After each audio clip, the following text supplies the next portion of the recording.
Soy rebelde. Bueno, el título de esta predicación es ¿Dónde te escondes? Quiero darle las gracias a ChatGPT por crearme estas imágenes. ¿Dónde te escondes? Hay mucha gente que se pasa toda la vida escondiendo cosas, que no consigue vencerlas, no consigue enfrentarlas, y por miedo, pues su vida la pasa escondida en ciertos aspectos. A lo mejor de cara hacia afuera no se ve así, pero pudiera ser que en algunos aspectos de nuestra vida, en algunas áreas, nos sintamos un poco escondidos. Y quiero hablar de cuál es nuestro escondite, cuál es nuestro refugio. Y dice la Biblia que la verdad nos hará libres, ¿no? Conoceréis la verdad y la verdad os hará libres. Enfrentarnos o confrontarnos con la verdad también nos hace libres. Aceptar las consecuencias de la verdad nos hace libres. Todo lo que envuelve a la verdad y ser transformados por la verdad nos hace libres. Quedarnos desnudos ante la verdad. Comprender la verdad, reconocerla, todo nos hace libre. Lo que no me hace libre, ¿sabes qué es? Mi verdad, ¿no? Que estamos en un mundo como que todo es súper relativo, cada vez más. Los que son de derecha siempre tienen la verdad y los que son de izquierdas también siempre tienen la verdad. Y no puede ser que haya dos verdades si son contrarias. No quiero decir que no haya que escuchar, ¿no? Para conocer toda la verdad, pero está de moda eso de mi verdad. Bueno, eso es mi verdad. No, mi verdad no, hay cosas que son verdad. Yo si pongo la mano en el fuego, de verdad que me quemo, ¿vale? Eso es verdad. Aunque tú digas, no, puede ser, no, te quemas. Entonces la verdad siempre va a ser verdad, aunque tú no te la creas o aunque tú no la conozcas, la verdad es verdad, ¿vale? Muchas veces en la iglesia también hemos pecado un poco de decir, no, pero esto es la verdad y no querer ni escuchar y tal vez hay algo que nos estamos perdiendo, algo de contexto, ¿no? O leer un versículo ahí aislado en la Biblia y decir, no, esto es la verdad, pero no estás teniendo en cuenta a quién se lo está escribiendo o por qué se lo está escribiendo. Y aislar cosas también a veces nos aleja de la verdad. Dice la Biblia del Salmo 118, 160 creo que es, dice, la suma de tu palabra es la verdad. Es decir, la verdad no es solo una cosa aislada, la verdad es la suma de todo, ¿no? Y quiero que sepáis que nadie conoce toda la verdad. Estamos en un proceso, ¿no? Y eso es algo bonito también. Y quiero también que sepas que en la mayor parte de la Biblia, la verdad no es algo abstracto, algo frío, ¿no? Como algo que está... Sino que muchas veces cuando la Biblia dice la palabra verdad en su idioma original, se traduce también como confiabilidad. Es algo como más relacional, más cercano, ¿no? Algo que es confiable, algo que es verdadero. También nos habla mucho de esa relación con la verdad, ¿no? Dice el Salmo 91, del 1 al 4. Bueno, voy a leer solo el 4. Dice, con sus plumas te cubrirá. Está hablando de Jehová, ¿no? Del Señor. Con sus plumas te cubrirá y debajo de sus alas te refugiará. Escudo y defensa es su verdad. Amén. Y creernos mentiras o no aceptar cosas que son verdad nos va a llevar, si podéis poner la imagen de la Diana, creernos mentiras o no aceptar cosas que son verdad nos lleva a eso, a equivocarnos, ¿vale? También imagínate una persona con los ojos vendados, ¿no? Que al final la palabra dice que es como una luz, ¿no? La verdad es una luz que nos ilumina, nos enseña. Imagínate una persona a oscuras intentando lanzar dardos a una diana, pues ¿qué estaría haciendo esa persona? Probablemente equivocarse y si acierta es de chiripa. Y la palabra pecado en la Biblia significa eso. ¿Vale? Que muchas veces pecado lo vemos como algo a mala intención, que también es, pero pecado en la Biblia significa fallar el blanco, errar el blanco. La palabra pecado literal significa equivocarse, errar el blanco. Y no aceptar cosas que son verdad nos lleva a equivocarnos y a fallar y a pecar y a vivir en pecado lejos de Dios, porque el pecado nos aleja de Dios. Y muchas veces no es que diga, no, yo a propósito peco, sino que estoy lejos de la verdad y por eso no paro de equivocarme, no paro de fallar y no me puedo acercar a Dios, ¿no? Dios no se puede acercar porque estoy lejos, estoy en pecado. Y dice el refrán, ¿no?, que errar es humano, ¿no? Y es más, Pablo dice, ¿no?, como lo que no quiero hacer, eso hago, ¿quién me librará de este cuerpo, ¿no?, de muerte? Pero bueno, también dice Pablo que ahora ya no hay condenación para los que están en Cristo Jesús, ¿no?, los que hacen morir la obra de la carne. Entonces es algo que está en nuestra naturaleza, el equivocarnos, el errar. Solamente cerca de Dios es que podemos ser libres de esa condenación, del pecado. Y mira, te quiero poner un pequeño ejemplo de mí. Hace un par de años más o menos, o por ahí, en una predicación, estaba predicando justo Débora, mi mujer, guapa. Y ella dijo una frase, dice, voy a decir ciertas cosas y voy a pedirle a Dios que te revele si algo de estas palabras tiene que ver contigo. Y empezó a decir una serie de palabras, ¿no? Y una fue engaño. Y yo sé que Dios como que me señaló, ¿no? Sentí como que Dios me apuntaba, porque yo no es que viviera mintiendo, ¿vale? Pero en ciertas situaciones que me ponían a mí en estrés o que no me gustaban o que no quería quedar mal, no mentía, pero sí mostraba la verdad que yo quería mostrar, ¿sí? Como eso que no estoy mintiendo, es verdad lo que te estoy diciendo, pero solo te estoy diciendo una parte y enfocando mucho esta parte y no contándote la verdad. Y para mí eso era una forma de protegerme cuando me sentía vulnerable o cuando quería quedar bien, ¿no? En el trabajo que había pasado algo, yo decía, no, ha sido esto, y le daba mucha importancia a algo que era verdad que había pasado, pero no al error mío, por ejemplo, ¿no? Y a mí Dios me señaló y me dijo, tienes que vivir sin engaño, no solo sin mentiras, sino sin engaño.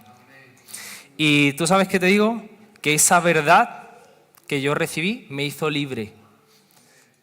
Me da igual, ahora a veces tengo que decir, estoy escribiendo un mensaje y muchas veces me sale, ¿no? El pecado está en nuestra naturaleza. Me sale a veces querer engañar, mostrar solo esa parte de verdad, ¿no?, que a mí me interesa, pero no toda la verdad. Y a veces estoy escribiendo un WhatsApp y borro y digo, no, Señor, toda la verdad, ¿no? Voy a ser honesto, quiero ser honesto. Y algo que Dios a mí personalmente me señaló, y esa verdad que yo recibí de parte de Dios, a mí me hizo libre. Y ya no me siento como que tengo que esconder ciertas cosas, sino, mira, esta es la verdad, esto es lo que hay. Si me he equivocado, disculpad. Y esa verdad a mí me hizo libre. Y yo creo que la verdad, a ti, hay ciertas cosas que necesitas recibir de Dios, que es la verdad, que te pueden hacer libre. ¿Sí? Pues vamos a leer la historia de Saúl. ¿Os suena Saúl? Aquí tenemos un Saúl. Hay un Saúl en la Biblia. Y si queréis, los que tengáis Biblia, si queréis ir buscando, estaría en Primera de Samuel 15, del 11 al 31 va a ser como el texto de hoy. Mira, os quiero poner, antes de leer la historia, os quiero poner un poco en situación, ¿no? Saúl era el primer rey de Israel, hasta ese momento no había reyes, sino que había como justicieros, ¿no? La Biblia llama jueces, pero eran como justicieros, eran como los vengadores de Israel. A los que les guste Marvel, era como gente que de repente salía un Thor ahí con un hacha que machacaba a los malvados. Pero hasta ese momento nunca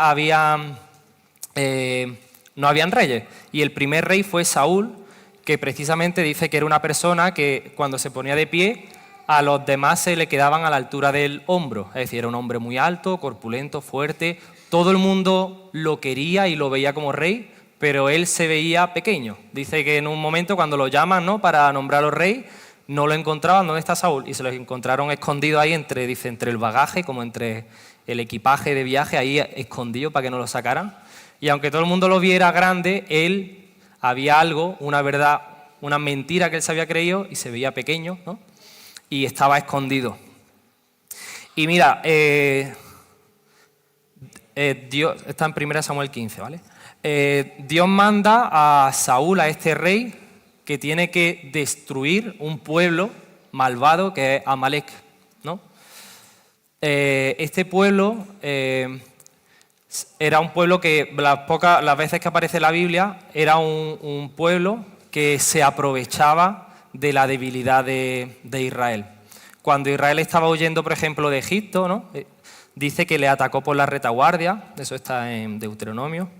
Bueno, pero no quiero, pero está en la Biblia, ¿vale? Si luego lo queréis os paso el texto. Dice que atacó por la retaguardia a los débiles y a los que se quedaban detrás, ¿no? Y empezó a destruirlos. También aparece en la Biblia otra parte donde hay una persona que se encuentra medio muerta y era un siervo de un amalecita, ¿no? de esta ciudad, que dice que se había puesto enfermo y lo había dejado ahí tirado. También en una ocasión David se desplaza de una ciudad y los amalecitas aprovechan que no están los hombres y capturan a las mujeres y a los niños, ¿no? Luego Dios les ayuda a dar la victoria, a recuperar todo.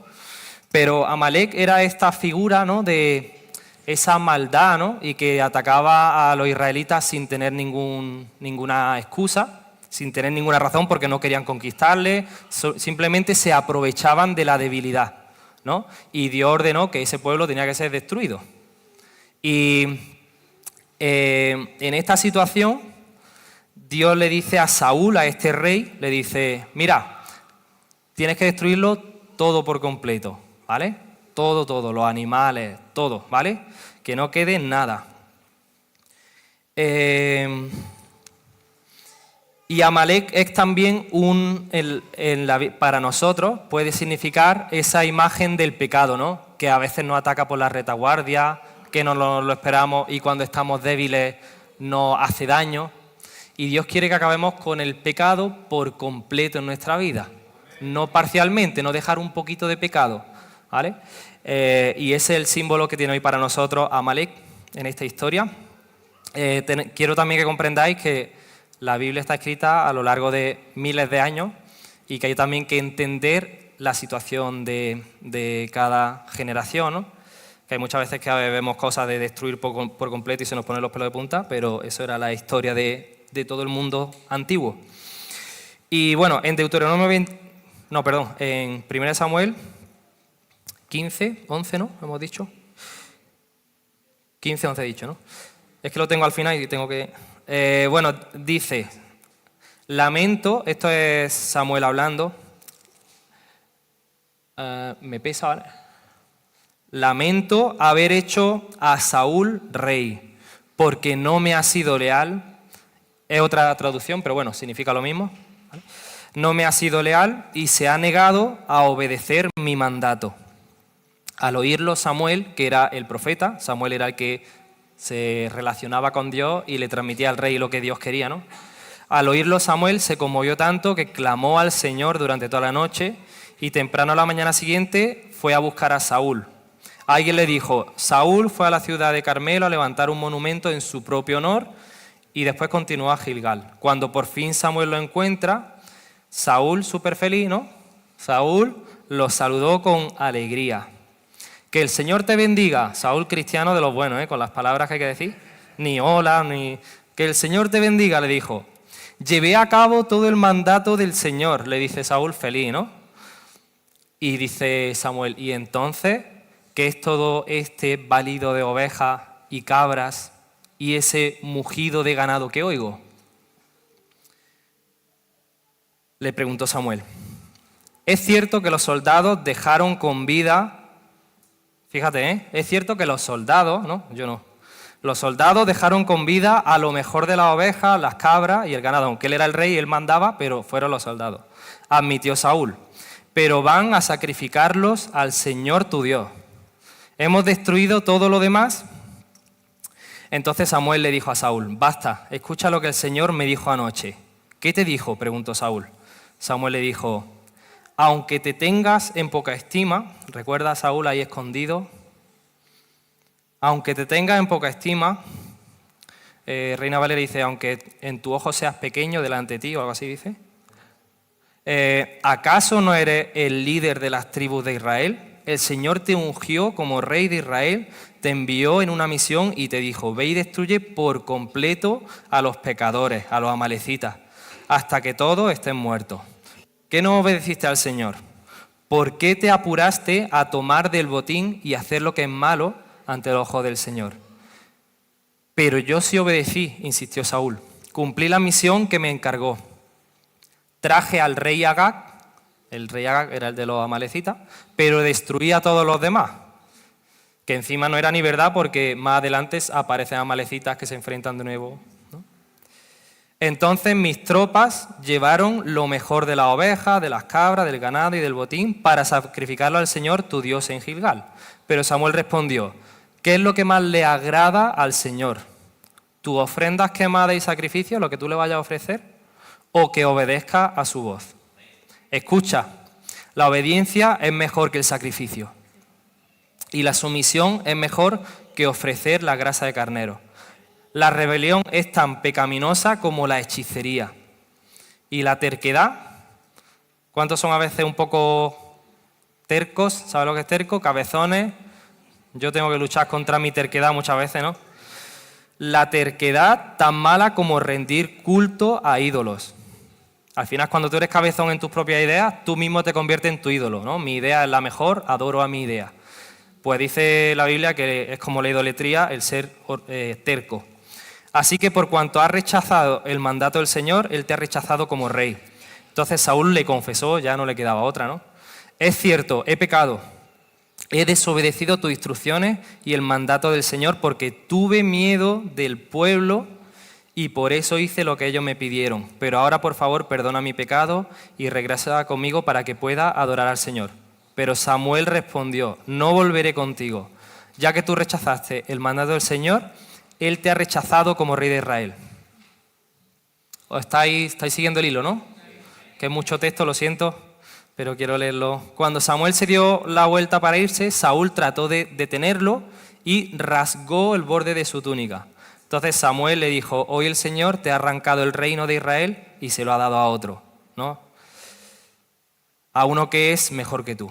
Y aquel que es la gloria de Israel, que es Dios, ¿no? No mentirá ni cambiará de parecer porque no es humano para que cambie de parecer. Entonces Saúl volvió a implorar, sé que he pecado, pero al menos te ruego que me honres ante los ancianos del pueblo y ante Israel. Total, al final consiguió Saúl irse y fíjate que era lo que quería, ¿no? Que me honres ante los ancianos del pueblo y ante Israel. Y bueno, hoy tengo tres preguntas que quiero que pensemos juntos. Y una es, ¿cómo te ves a ti mismo? ¿Qué cosas podrían formar nuestra identidad? El cómo nos vemos. ¿Qué cosas pensáis, por ejemplo, que pueden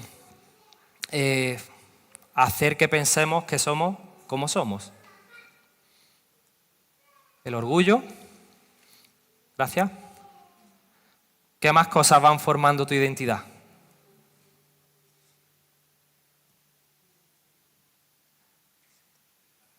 El carácter, ¿no? Por ejemplo, soy...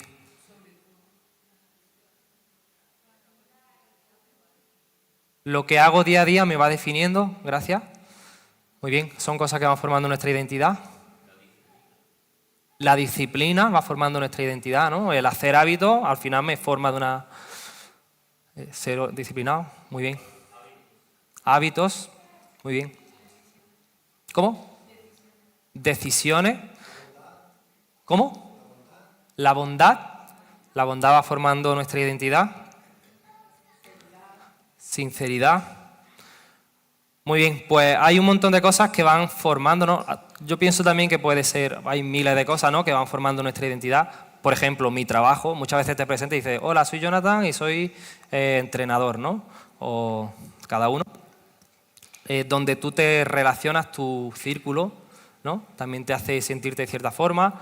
O lo que te han dicho siempre, por ejemplo, si tus padres siempre te han tratado de que eres medio tonto, Al final tú te crees eso y te comportas como un medio tonto, ¿no? Muchas veces también tiene influencia otras personas que son importantes para nosotros. No solamente nuestros padres, sino un maestro, ¿no? Gente que... Yo recuerdo una vez que me dejó una profesora en la clase de química, en tercero, eso no se me olvida. Me sacó ahí a la pizarra y me dice, venga, resuelve un problema de... Mira que a mí se me daba bien la química y la física. Pues estuve ahí en la pizarra, me dice, no, estás equivocado, borra. Y borraba. Sigo escribiendo, otra vez está equivocado, borra. Lo vuelvo a hacer por otro lado, intento, y dice, no, mal, borra. Y dice, como te vuelvas a equivocar, te pongo un, no sé, algún negativo, no sé lo que me dije. Pero me amenazó, ¿no? Y dije, vale, pues no me voy a equivocar más. Y me quedé sin hacer nada toda la hora, yo solo, toda la clase mirándome, yo mirando a la maestra mirándome a mí, y así hasta que pitó el timbre de clase.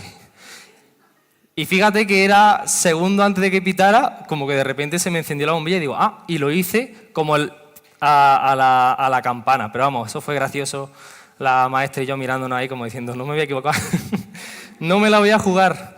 Y desde ese día odié la química para siempre. La física se me seguía dando bien, pero la química no. No, y eso muchas veces, si hubiera salido mal, digo, no, es que yo soy muy malo en química, ¿no? A veces exponerte, quedar mal, te hace formar parte de tu identidad. Y bueno, son cosas que nos van formando, ¿no? Y a Saúl, a pesar de que todos lo veían de cierta forma, grande, ¿no? Lo veían como un rey, él se veía pequeño, se veía insuficiente y muchas veces vivimos engañados, ¿no? De cómo somos, cómo Dios nos ve. Dice Gálatas 6:7, no os engañéis, nadie puede burlarse de la justicia de Dios. Siempre se cosecha lo que se siembra. Los que viven solo para satisfacer los deseos de su propia naturaleza pecaminosa cosecharán destrucción y muerte. Pero los que viven para agradar al Espíritu, del Espíritu cosecharán vida eterna. Y es que no puedes sembrar una cosa y recoger otra. Y Saúl en realidad era un hombre celoso, no es que fuese un pequeñito, ¿no? Porque él incluso ordenó el que matara gente, estuvo a punto de matar a su propio hijo, ¿no? Por una cosa que se le ocurrió a él, de decir, nadie puede hacer esto, y su hijo lo hizo, pero cuando le convenía. Y ya no se podía decir, porque Saúl ya era el rey, que él era pequeño en sus propios ojos, ¿no? Como dice la otra versión. Él estaba tan enfocado en hacerse grande en sus propios ojos que hacía a Dios pequeño. Muchas veces estamos buscando la causa del pecado, ¿no? De la consecuencia. Por ejemplo, una persona, imaginaros, alcohólica, está diciendo, otra vez me he emborrachado, ¿no? Y estamos intentando podar, ¿no? El alcoholismo, ¿no? Que es el pecado, ¿no? O ciertos vicios podrían ser la pornografía, podría ser comer en exceso, ¿no? Que también puede ser un vicio. El orgullo, el refugiarme a lo mejor en acostarme con no sé quién, ¿no? Cuando me siento mal, busca eso. Estamos intentando podar esos, pero la mayoría de esas expresiones, de esos pecados, tienen una causa más profunda, ¿no? Por ejemplo, el que se emborracha, ¿por qué se emborracha? ¿Qué asunto tiene pendiente consigo mismo que no arregla y le lleva a emborracharse una y otra vez? Y es como si tú tuvieras un tomatero y cada vez que sale un tomate, corta el tomate. Uy, un tomate, no quiero que... Y estás podando el tomate. Y yo ahora que me estoy haciendo medio jardinero, tengo 4 plantas que por fin me sobrevive alguna, me he dado cuenta que hay diferencia entre cortar y podar. Cuando tú cortas ya no sale más por ahí el tallo, pero cuando podas salen más. Y muchas veces vivimos podando las consecuencias. Lo que me va saliendo malo lo voy podando y eso hace que salga todavía más y más porque no estamos cortando, ¿no? No estamos arrancando eso. Y eso era lo que le pasaba a Saúl. El problema no era que mostrara, ¿no? Lo grande que era, que no hiciera caso, la desobediencia. El problema era que no creía que Dios le había llamado a ser rey de Israel. Él se seguía viendo pequeño en sus propios ojos. Y hay cosas que siempre hemos hecho desde pequeños por supervivencia o porque he aprendido que se hace así o porque me ha salido bien, pero eso no significa que sea lo correcto, que puede ser que nos aleje de lo que Dios quiere para nosotros. Fíjate que Jesús empezó su ministerio, empezó a hacer cosas, ¿no? Cuando escuchó la voz de Dios que dijo, este es mi hijo, escuchó la palabra hijo, dijo mi hijo amado, en el que tengo complacencia, ¿no? En el que me alegro. Es decir, Jesús escuchó la palabra hijo, escuchó la palabra amado y escuchó la palabra complacencia, ¿no? Me alegro, estoy contento. Él no hizo cosas para escuchar esa voz. Él escuchó la voz y a partir de ahí empezó su ministerio, ¿no? Y es más, lo primero que le pasó a Jesús una vez que escuchó la voz de Dios, ¿no? Cuando lo bautizó Juan Bautista, lo primero que hizo fue irse al desierto, ¿no? ¿Y qué fue lo que le dijo el diablo? Es decir, una cosa que escuchó él y que escuchó todo el mundo alrededor, y una paloma, y vamos, eso es más evidente imposible. Y en cuanto se fue al desierto, el diablo vino a tentarle diciéndole, si verdaderamente eres hijo. Si al propio Jesús, ¿no? El diablo le quiso hacer dudar si era hijo, ¿no nos lo va a hacer a nosotros? ¿No nos va a hacer dudar de si de verdad Dios está por nosotros? ¿No? Y eso de creer que no podemos encontrar ese contentamiento, ¿no? Esa satisfacción en Dios, nos puede llevar a buscarlo en otras cosas, ¿no? El diablo le tentó con pan porque estaba en ayuno, ¿no? Con gloria, ¿no? Y el diablo nos va a tentar a nosotros queriendo encontrar satisfacción en otra cosa que no sea sentirnos amados en Dios, porque nos quiere engañar, nos quiere llevar por el engaño. Pues la primera pregunta era, ¿cómo te ves a ti mismo?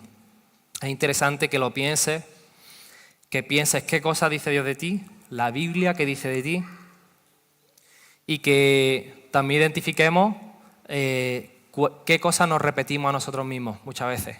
Yo no valgo para esto, ¿no? Es muy fácil decir las cosas negativas de nosotros mismos, pero las positivas no tanto. Segunda pregunta, ¿dónde ves el problema? De esto ya he hablado, me he adelantado un poco. Pero muchas veces lo que decía, pretendemos cambiar nuestro comportamiento, las consecuencias, ¿no? O también es bueno, ¿no? Cambiar el comportamiento, es importante. También pretendemos cambiar nuestra mente, ¿no? Reeducar nuestra mente, como dice también Romanos 12, 1 y 2, que renovemos nuestra mente para comprobar que la voluntad de Dios es buena. Pero también, y esto es lo más profundo, es como la tercera capa de profundidad, tenemos que cambiar nuestras creencias, nuestras convicciones. Y era lo que, tú imagínate una persona manca, ¿no? Sin brazo, que le decimos, no, es que y se le carga mucho el otro brazo, ¿no? Porque no tiene brazo, no tiene un brazo. Y el otro lo usa demasiado y se le carga mucho el brazo. Como Antonio, ¿no? Que le ha pasado, ¿no? Seguramente de no usar uno, se le carga mucho el otro.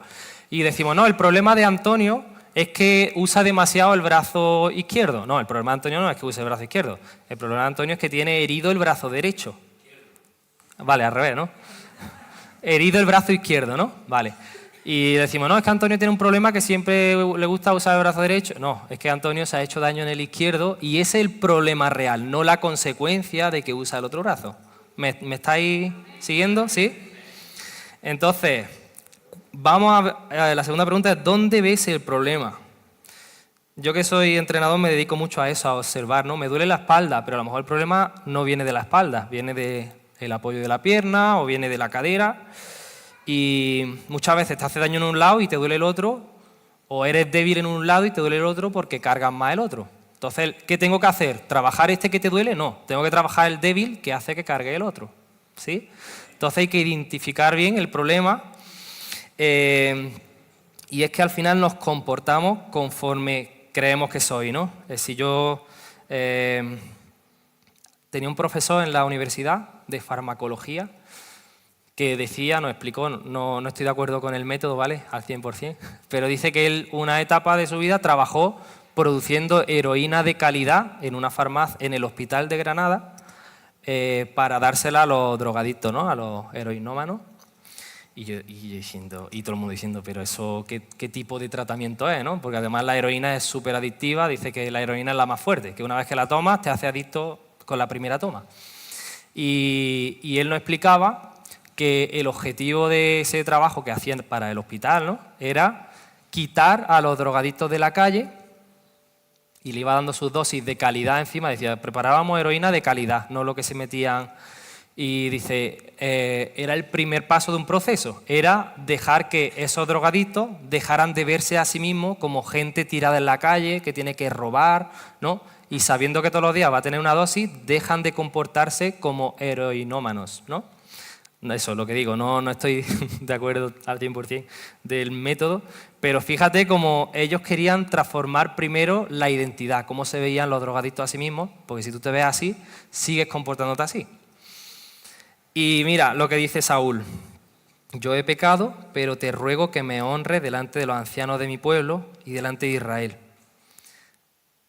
Y aquí se ve la debilidad de Saúl, que era ese orgullo, ¿no?, ese verse insuficiente y esa necesidad de que lo reconocieran, porque probablemente él a sí mismo se veía insuficiente. Estaba mucho más preocupado por su imagen que por su alma.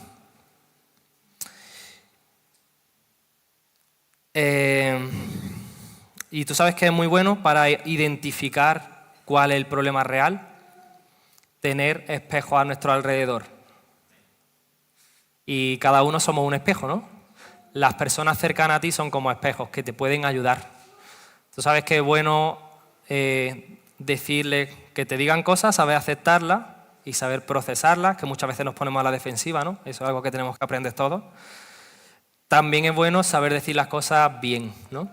Pero es saludable que tú estés rodeado de personas que te conozcan y que te sepan decir las cosas que ven.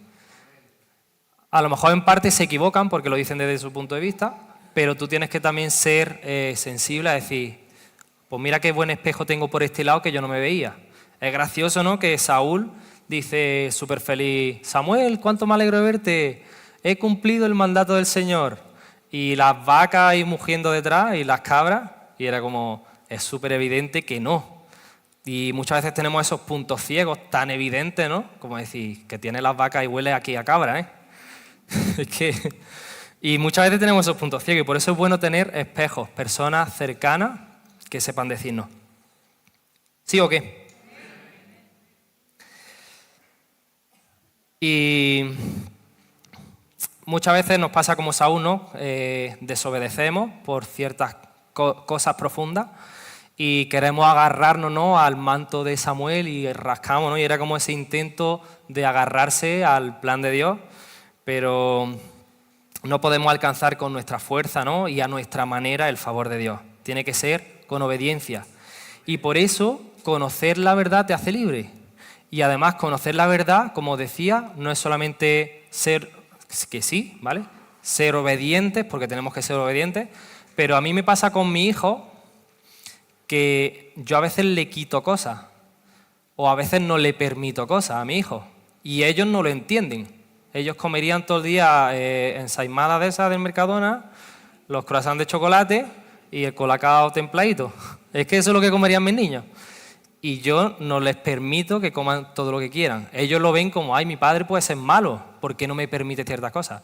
Porque yo tengo la verdad absoluta, hijo. Gracias, lo necesitaba. Y eso es lo que pasa, ¿no? Que a nuestra manera no podemos alcanzar el favor de Dios y tenemos que confiar y tenemos que conocer la verdad poniendo esa confianza en Dios.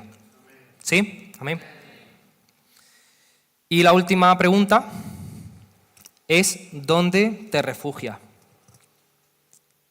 Ya hemos dicho algunas cosas, ¿no? Te puedes refugiar en vicios, en demostrar, ¿no?, en controlar, muchas veces quieres controlar todo, en falsa humildad también. ¿En qué te refugias? ¿En adicciones? No lo sé. Me gustaría que tú pensaras en qué cosas te refugias cuando sientes tensión, sientes incomodidad. El móvil, ¿no? Muchas veces, pegarte ahí horas, deslizando. durmiendo. Sí. Sí, dice a veces incluso durmiendo, eso lo hizo Jonás, ¿no? Jonás estaba ahí, toda una tempestad, y Jonás dice, yo me voy a dormir, que se la apañen, no quiero enfrentar lo mal que he hecho.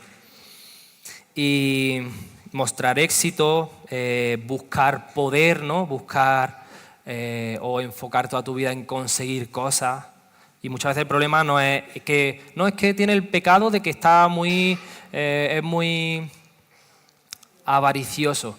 A lo mejor el problema es que se ve poca cosa y necesita dinero para sentirse mejor, ¿no? Y es una consecuencia, es un pecado, pero es por una consecuencia. Entonces, otra cosa en la que nos podemos refugiar y que se refugió Saúl es en la excusa. ¿Tú sabes por qué murió Dios? ¿Jesús? ¿Por qué murió Jesús? Por nuestra excusa no murió, ¿a que no? Murió por nuestros pecados. Es decir, Él nos excusó a nosotros, pero Él no murió por nuestra excusa, Él murió por nuestros pecados. Y fíjate Saúl diciendo, no, es que el ejército ha cogido lo mejor, perdonó lo mejor de la oveja, le echó la culpa al pueblo, ¿no? Pero él dijo, pero hemos obedecido, hemos matado, ¿no? Él se incluyó en lo bueno, pero en lo malo no, ha sido el pueblo. Y también justificó, mira, hemos cogido las ovejas para adorar al Señor, que somos muy, muy creyentes nosotros, ¿no? Y muchas veces estamos refugiándonos en excusas, en lugar de reconocer, de identificar. Y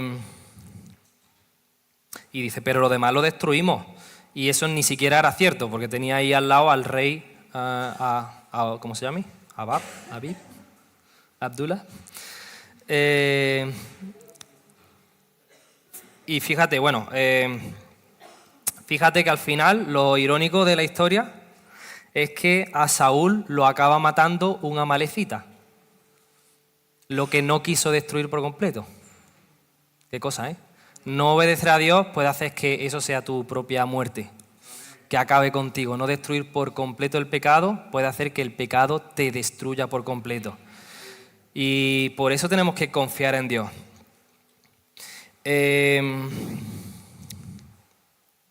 A Dios le interesa más, ¿no? Como hemos leído, que obedezcamos su voz que los sacrificios, ¿no? Y para eso tenemos que escuchar. A mí me han regalado una gorra que pone en inglés, escuchar, creer y obedecer. Y creer, para nosotros la fe, igual tenemos la mentalidad más griega porque nuestro idioma viene del latín y esto y de esas raíces, pero para los judíos la palabra creer significaba confiar. Fiar, ¿no? Depender de algo. Entonces tenemos que escuchar, creer o confiar, ¿no? Y obedecer. Porque es que al final Dios es como nuestro padre, como ese padre que dice, no, es que los bollos no te van bien siempre. Estás todo el día viendo la tele, no te va bien. No te lo quito porque sea malo, te lo quito porque te va a hacer bien. Y Saúl lo que hace también es decir, no es que temía al pueblo, trata de justificar como un pecado con otro, ¿no? Si hubiera temido más a Dios, no habría temido tanto al pueblo. Y fíjate, quiero hablar de este punto en concreto, que era como lo central, dónde te estás escondiendo, dónde te refugias, porque todos pasamos por momentos de temor. ¿Tú sabes cuántas veces aparece en la Biblia no temas? ¿Cómo lo sabéis, 365, igual que los días del año. No tengas temor, no temáis, ¿vale? Raíces, pero que significan 365 veces, una para cada día del año tienes, no temas. ¿Por qué? Porque tendemos a temer. Tememos a cosas que nos están pasando. Tememos a cosas que no podrían pasar en el futuro. ¿No? Y muchas veces, ¿tú sabes qué pasa con el temor? Que te hace sentir que no te queda otra alternativa.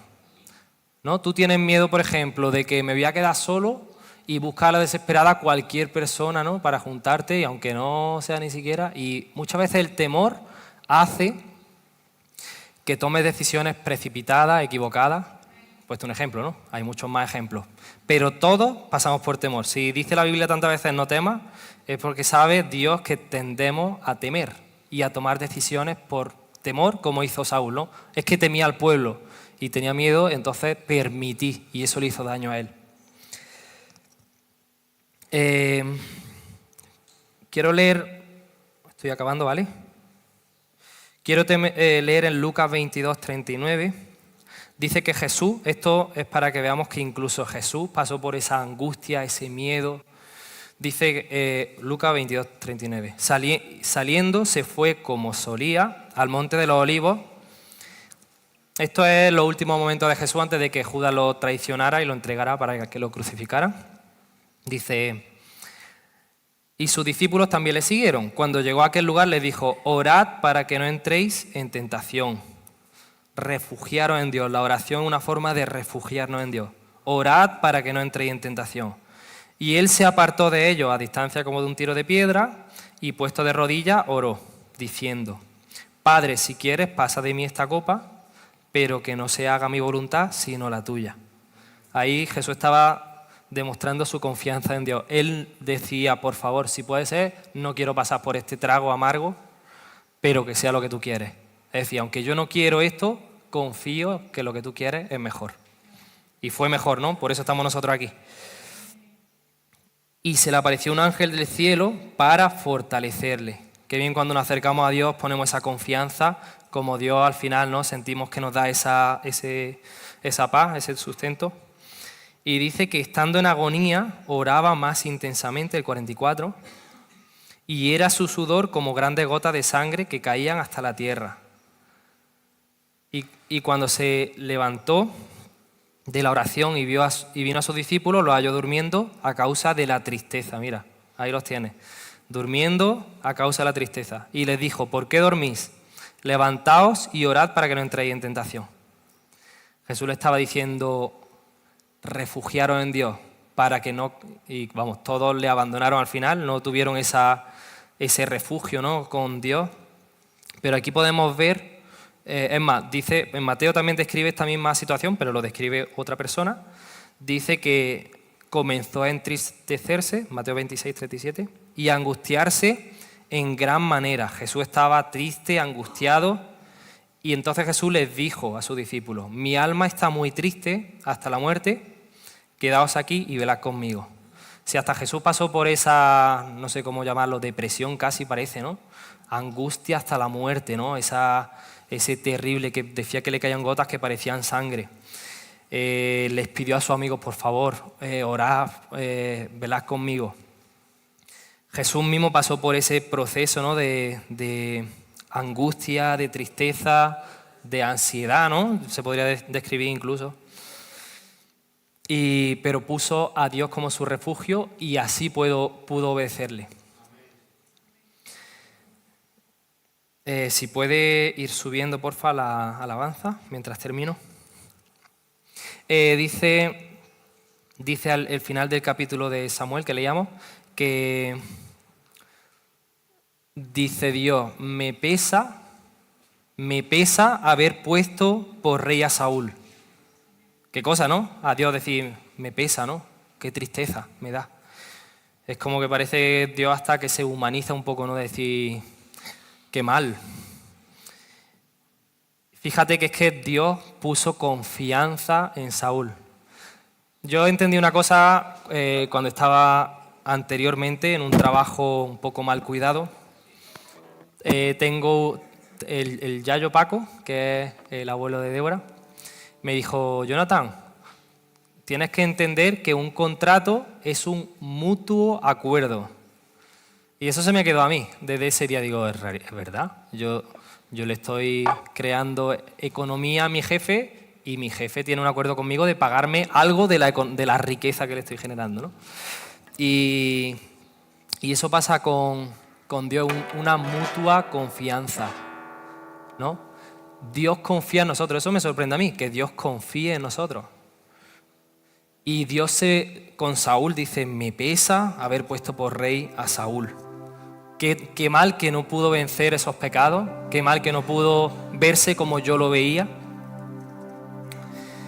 Después de victoria de Saúl, al final vino la derrota, la destrucción, porque él había roto ese mutuo esa mutua confianza, Dios confiando en él y él debía confiar y creer en Dios, pero él rompió ese mutuo acuerdo y muchas veces estamos buscando el favor de Dios, pero estamos rompiendo ese mutuo acuerdo. Queremos los beneficios, pero no queremos la obediencia.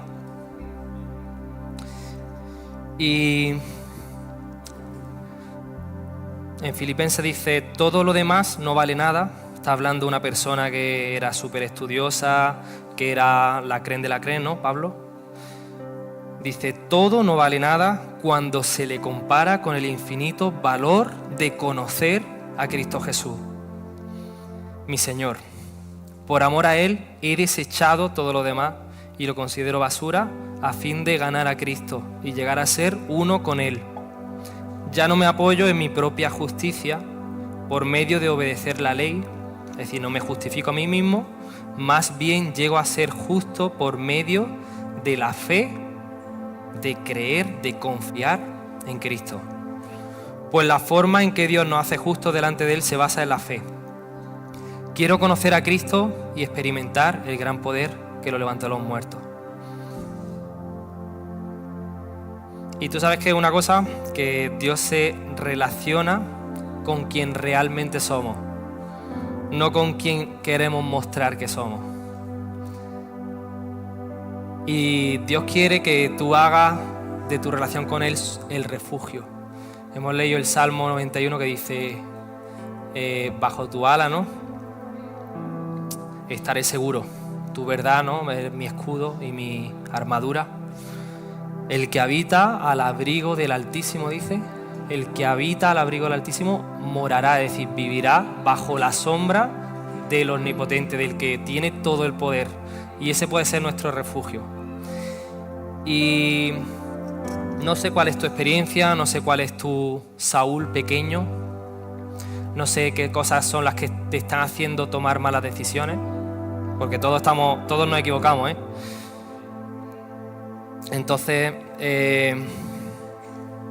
Dios quiere relacionarse con esa persona real que eres tú, no con quien pretendes ser. Dios bendice a la persona real que hay dentro de ti. Cuando Adán y Eva pecaron, dice que les dio vergüenza verse desnudos. Ellos antes eran vulnerables y se sentían en libertad, ¿no? Desnudos, sin vergüenza, nunca mejor dicho, ¿no? Pero se pecaron y se dieron cuenta que estaban desnudos, se vieron vulnerables y se intentaron tapar con hojas de higuera, ¿no? Imagínate un vestido, no sé cómo se hicieron eso, pero estarían ridículos los pobres. Y Dios los ve y se lo encuentra así y dice, hijos míos, os voy a dar una piel buena que representa la gracia, ¿no? Ese cordero, ese primer animal que tuvo que morir para crear ese vestido de piel que representa a Jesús, que es la gracia que nos cubre. Y Dios quiere eso, que seamos realmente vulnerables y así nos puede cubrir su gracia. ¿Y cuáles son tus hojas de higuera? ¿De qué te estás escondiendo? Pensamos que si nos mostramos totalmente vamos a perder el valor de ser amados y por eso muchas veces buscamos aprobación. Pero hasta que no seamos realmente vulnerables, no nos sentiremos realmente amados. Eso de esconderte, de mostrar la parte que tú quieres. Y tienes que vivir en la incertidumbre de confiar en Él, que es lo más seguro, pero para nosotros parece incertidumbre. Y así podrás decir, Señor, gracias hasta por las cosas que me quitas, porque confío en ti.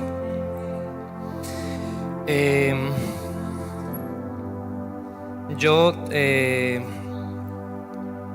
me di cuenta hace poco, creo que ha sido este año, que había muchas cosas que hacía como reacción a ese sentirme a veces pequeño, vulnerable, o unas expectativas que yo ponía sobre mí mismo y que no quería defraudar a nadie, ¿no? Y tomaba decisiones y eso es agotador. Querer mostrar siempre la cara buena, no querer fallar a la gente, no a Dios. Y eso me tenía agotado. Y sabes que he descubierto que ser vulnerable te hace libre, te hace sentirte en paz. Y necesitamos ese refugio. Dice el Salmo 91 que hemos leído. Dejarme que vuelvo a leer.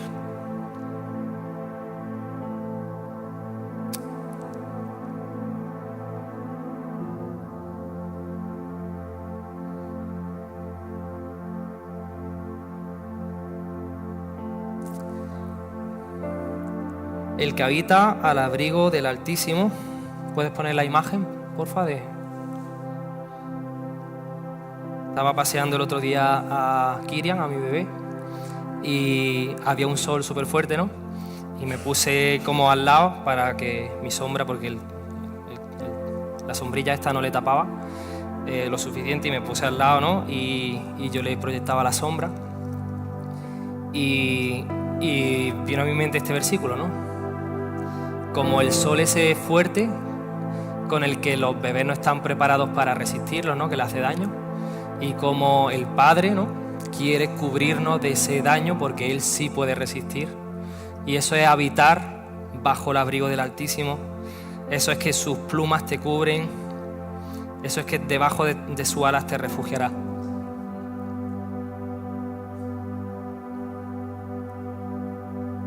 He perdido el texto, lo siento, estoy buscando el Salmo 91.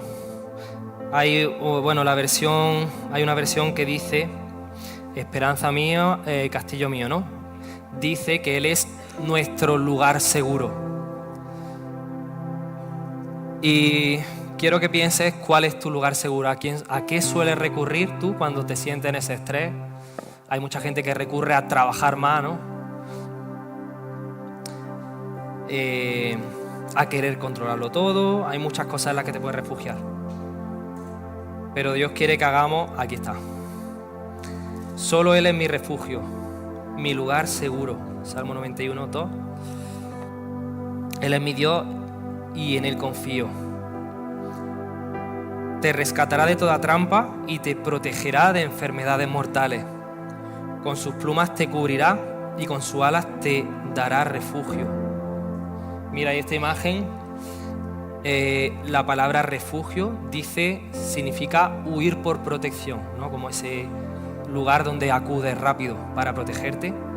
Y yo veía como ese niño que todos tenemos dentro, ese Saúl pequeño que muchas veces nos vemos, cómo podemos acercar a esa persona vulnerable a los brazos del Padre, ¿no? De las plumas, ¿no? Que nos cubren, nos protegen. Sus fieles promesas, su verdad, son tu armadura y tu protección. No tengas miedo de los terrores de la noche, ni de la flecha que se lanza en el día. No temas a la enfermedad que acecha en la oscuridad, ni a la catástrofe que estalla al mediodía. Aunque caigan 1000 a tu lado, aunque mueran 10.000 a tu alrededor, esos males no te tocarán. Simplemente abre tu ojo y mira cómo los perversos reciben su merecido. Si haces al Señor tu refugio y al Altísimo tu resguardo, ningún mal te conquistará. Ninguna plaga se acercará a tu hogar. Pues Él ordenará a sus ángeles que te protejan por donde vayas. Te sostendrán con sus manos para que ni siquiera te lastime el pie con una piedra. Pisotearás leones y cobras. Aplastarás feroces leones y serpientes bajo tus pies. El Señor dice, rescataré a los que me aman. Protegeré a los que confían en mi nombre. Cuando me llamen yo les responderé, estaré con ellos en medio de las dificultades. Los rescataré y los honraré. Los recompensaré con una larga vida y les daré mi salvación. Pues, ¿qué te parece si terminamos cantando esta canción que dice, en Jesús fuerte soy, solo Él mi roca es? Y vamos a decidir hoy que Él sea nuestro refugio. No vamos a decidir que seamos perfectos, porque es que no somos perfectos. Y Él puede ser nuestra perfección, pero no porque nosotros lo seamos, sino porque nos refugiamos en Él. Él nos cubre con esa gracia. Amén.